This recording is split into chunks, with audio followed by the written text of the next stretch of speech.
Film fans YouTube, hello and welcome back to the channel. I am Josh, your Movie Apprentice, and today I am looking at The Bikeriders, directed by Jeff Nichols and starring Jodie Comer, Tom Hardy, Austin Butler, and Michael Shannon. This follows Kathy, who after getting involved with Benny, a member of the Midwest Motorcycle Club, is taking us on a journey through Middle America during the mid-20th century and through the journey and history of this motorcycle club. Before I get into my review, if you like seeing on the channel, click the like button and subscribe for more video reviews that's coming all the time, and let me know what you thought of the Bikeriders down in the comments below.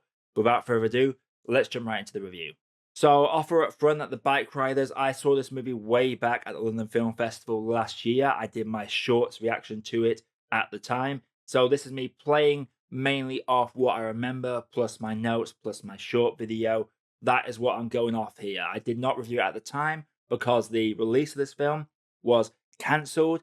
I didn't know it was ever going to get released. It is now about to release this coming Friday. So we're finally getting around to it, but I just want to lay that up front. And to start off with, I'm going to have to say that Jodie Comer is once again proving she is one of the most versatile actors in Hollywood right now. She legitimately is almost unrecognizable in any film she's in. She doesn't just play a new character, she becomes a new character. And she carries a lot of responsibility for the film in this as well, as most of the film is being told through an interview that she is giving to a reporter in this. And that means she has to explain a lot of the evolution of the biker gang, as well as her relationship with Benny and Johnny and the rest of the gang, and just take us on this journey throughout the near 2-hour runtime. It is a big responsibility for her to have, and she does a solid job with it, whilst also delivering layers of charisma and charm that is very difficult to pull off. Austin Butler is currently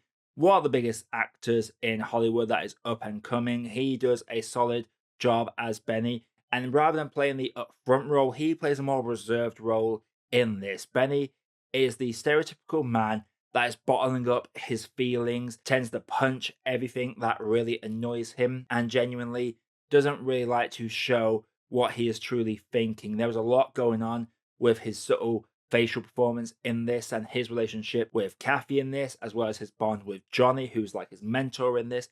It's really well done, and we have to really read what is being portrayed through his facial expressions, because he never really expresses himself in words too much. Even when he should be upset, he never really dives down that route, apart from a few key moments. And as for Tom Hardy, who plays Johnny in this, he finally shows us why he's one of the more popular actors in the mid-2010s. He has been away from our screens for a few years now, doing them Venom movies, Like 'em or Hate 'em. So it was nice to see him come back into a role where he can really sink his teeth into it and really show that he is a very good performer and a very good actor. And he shares a lot of great scenes with a lot of the main characters. His dynamic with Michael Shannon, who's his right-hand man in this, is really entertaining. They talk about the brass tacks and the evolution of the club a lot in this. His relationship with Benny in this, who's trying to mentally take over the club.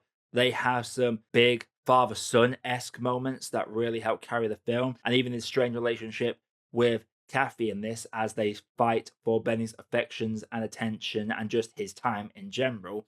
That adds another layer as well. There are so many layers between each character in this that really helps carry the film across in the 2-hour runtime. And Tom Hardy, for me, just really showed why he is a good actor and is once again proving himself why he was one of the bigger actors in Hollywood during those mid-2010s. That's not to say the Bikeriders is perfect, though. I will say that if you've not even got a passing interest in bikes, you might have a struggle getting into this. I like the aesthetic of bikes, but I'm not exactly a big biker head. So it took me a while to get into that, and it does take a while for the film to really pick up, as it effectively acts like a diary, taking us through the mid-20th century of America through the eyes of this bike rider group, and seeing them evolve from this group that just wanted to ride their bikes across America together, to getting into street crime, to effectively getting into organized crime and drugs, and how it coincides with things like the Vietnam War. There are many ways it takes us through what it was like for this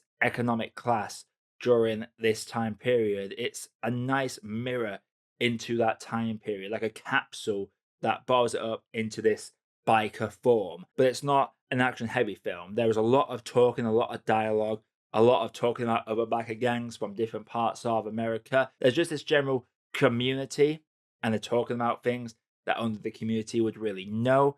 It takes a long time for it to get into any biker gang stereotype moments. And seeing the evolution of how tight knit the old guard are with the new boys that come in and really throw a spanner into the works of how the biker gang operates and their attitude, it really shows just how downtrodden elements of America would have been at that point. Norman Reedus also features in this, and of course, you couldn't have a biker movie without Norman Reedus in it, can you? But they tried so hard to hide him under some heavy makeup with some gross false teeth and a massive, very shaggy beard. And unfortunately, we all kind of click it was Norman Reedus straight away. And it does take you out of it a little bit because you can't help but feel this is Norman Reedus just trying to not be Norman Reedus. But the way that they try and cover him up, it really throws me as a viewer. If it was just him being him, I wouldn't have minded so much. But it's the fact that the maker tries so hard to hide the fact that it is him that drags me out of the film a little bit and breaks the immersion just a little bit and let me looking out for him a lot more throughout the film's latter half of the runtime. I will say as well, there are elements that are predictable. There are flags that appear in many films that bullet point something is going to happen because of how certain lines are being said. And that happens in this, and it's one of the most obvious examples. So when this event does come to pass, it's neither shocking nor too emotional. And the payoff of the emotion with another character finding out about this event, that takes a bit too long to come to fruition as well. So it is a little bit jarring on the emotional front. It's a gorgeous movie to watch. It's shot very well. I enjoy the characters. The script is very strong in this, but it's not one of those films that everyone will like, I don't think, purely because of how much time goes past with just general biker miscellaneous stuff and nothing really advancing the plot in terms of your stereotypical inciting incidents. It's a slow burn movie, but it is a nice slow evolution through that middle America history. Before I get into my grade, if you like what you're seeing on the channel, click the like button and subscribe for more videos that's coming all the time. You made it this far, and let me know, have you seen the Bikeriders? What is your favorite performance by Tom Hardy, Austin Butler, and Jodie Comer down in the comments below.